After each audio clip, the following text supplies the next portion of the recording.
Assalamualaikum warahmatullahi wabarakatuh. Perkenalkan, nama saya Malik Anwar dan ini rekan saya. Saya Muhammad Izul Jadid. Yang kami hormati Bapak Mufti Kamal MH. Di sini kami akan menjelaskan dengan tema benda bergerak dalam hukum keluarga internasional. Kami akan menjelaskan dari pengertian, prinsip, asas dan juga contoh kasus dalam benda hukum internasional. Jadi di sini kami akan menjelaskan tentang pengertian benda bergerak dalam hukum keluarga internasional.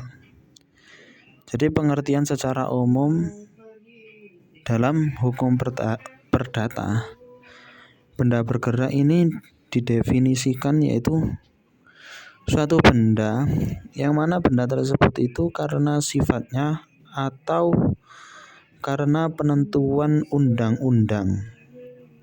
Jadi dilihat karena sifatnya dan juga sudah ditentukan oleh undang-undang. Seperti contoh yaitu alat-alat berkakas, kendaraan, binatang ternak dan lain sebagainya. Nah, menurut Profesor Subekti SH, beliau juga mendefinisikan benda bergerak yang mana didefinisikan dalam bukunya yang berjudul Pokok-pokok Hukum Perdata. Nah, di situ dijelaskan bahwasanya suatu benda dihitung termasuk golongan benda yang bergerak, yaitu karena sifatnya atau karena ditentukan oleh undang-undang. Jadi suatu benda yang bergerak karena sifatnya ialah benda yang tidak tergabung dalam tanah atau dimasukkan untuk mengikuti tanah atau bangunan. Dalam artian bahwasanya dilihat dari sifatnya itu tidak termasuk tanah atau bangunan. Nah, maka dari itu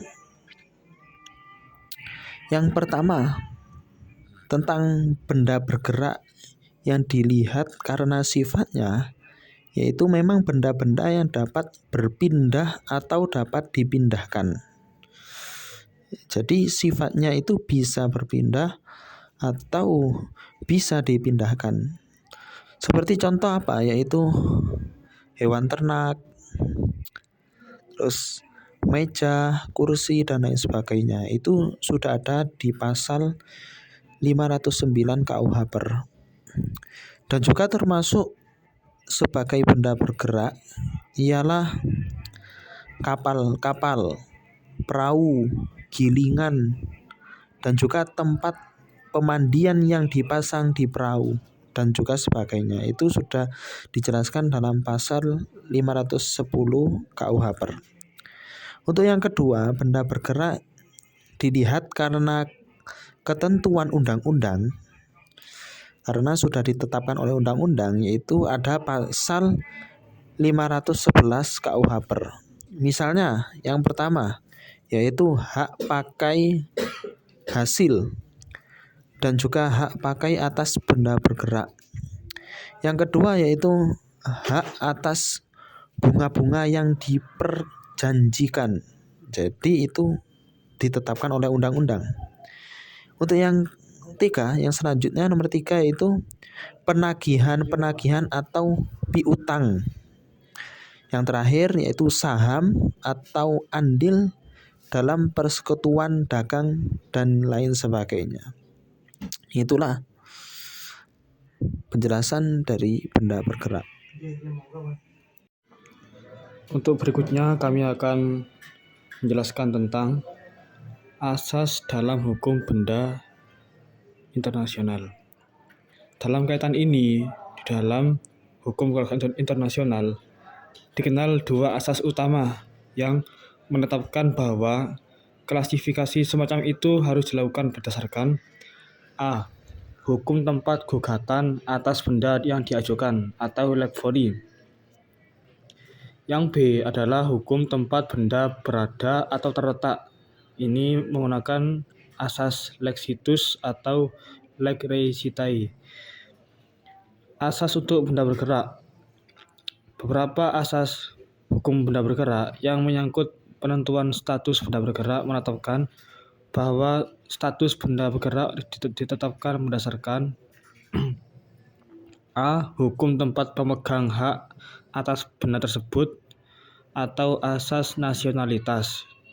Yang B adalah hukum tempat pemegang hak atas benda tersebut atau asas domisili. Yang C adalah hukum tempat benda terletak atau lexitus. Sedangkan prinsip yang berlaku dalam hukum ini ada 3, yakni prinsip teritorial, 2 prinsip legalitas, dan 3 prinsip personal. Prinsip yang digunakan dalam benda bergerak dalam hukum keluarga internasional adalah prinsip ekonomi eksklusif negara. Hukum suatu negara hanya berlaku dalam batas-batas teritorial negara tersebut, dan semua orang atau subjek hukum secara tetap atau sementara berada dalam wilayah suatu negara harus tunduk pada hukum tersebut. Jadi di sini kami memberikan contoh kasus permasalahan benda bergerak dalam hukum internasional, yaitu kasus perceraian pasangan warga negara asing dengan harta bersama yang berupa properti. Pasangan warga negara asing, sebut saja dia Maria, dia WNI, dan John yaitu WNA, telah menikah di luar negeri dan memiliki properti berupa rumah di Indonesia. Setelah beberapa tahun mereka memutuskan untuk bercerai. Maria berdomisili di Indonesia sedangkan John tinggal di luar negeri. Nah, masalah yang timbul adalah bagaimana harta bersama yang berupa properti tersebut akan diurus dan dibagi setelah bercerai. Maria berharap agar properti tersebut diberikan kepadanya karena ia berdomisili di Indonesia. Sementara John ingin agar properti tersebut diberikan kepadanya karena ia memiliki hak asuh anak yang berada di luar negeri. Jadi penyelesaiannya yang pertama yaitu yurisdiksi. Pertama-tama harus ditentukan di mana perceraian dapat dihilangkan. Dalam kasus ini Maria berdomisili di Indonesia sehingga bersumpah Indonesia dapat mempertimbangkan. Itu yang kedua, yaitu hukum yang berlaku. Selanjutnya harus ditentukan hukum mana yang akan ditetapkan untuk mengatur perceraian. Dalam kasus ini hukum Indonesia dapat mempertimbangkan karena Maria berdomisili di Indonesia. Untuk yang ketiga yaitu pengakuan dan pelaksanaan putusan. Jika perceraian telah terjadi di Indonesia, maka pengadilan harus diakui dan dilaksanakan di negara lain seperti luar negeri di mana John tinggal. Berarti di sini kita ambil kesimpulan penyelesaiannya yaitu dalam hal ini hukum perdata internasional dapat digunakan untuk menyelesaikan masalah harta bersama. Misalnya Maria dan John dapat melakukan mediasi untuk menentukan bagaimana properti tersebut akan diurus dan dibagi. Dalam penyelesaian ini, hukum perdata internasional mempertimbangkan perbedaan hukum, kejujuran, dan hak asuh anak untuk menyelesaikan masalah harta bersama yang berupa properti. Penyelesaian ini mempertimbangkan aspek-aspek hukum yang relevan dalam hukum keluarga internasional seperti pengakuan dan pelaksanaan putusan pengadilan asing serta penyelesaian melalui mediasi. Jadi terima kasih, itulah penjelasan dari kelompok kami.